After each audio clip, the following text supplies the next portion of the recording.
নমস্কার, আমি সুস্মিতা। আমার নতুন একটি মিনি ব্লগে তোমাদের স্বাগত জানাই। তো কালকে কারা কারা শিবরাত্রি ব্রত করলে? আমি তো করেছি, বরাবরই করি।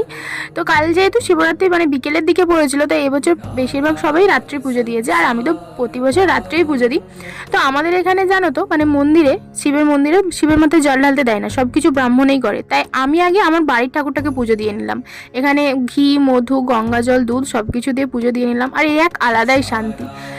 এখানে যে সারাদিন উপোস করে তুমি শিবের মাথায় জল না ঢালতে পারো, তাহলে তোমার উপোস করার কি দাম রইলো বলো? আমি তো তাই মনে করি।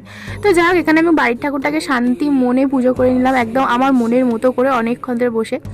তো এখানে হয়তো আমি গুছিয়ে সব মন্ত্র বলতে পারি না, কারণ সব মন্ত্র আমি জানি না, কিন্তু যেটুকু পারি সেটুকু আশা করছি আমার বাবার কানে পৌঁছেই যাবে ঠিক।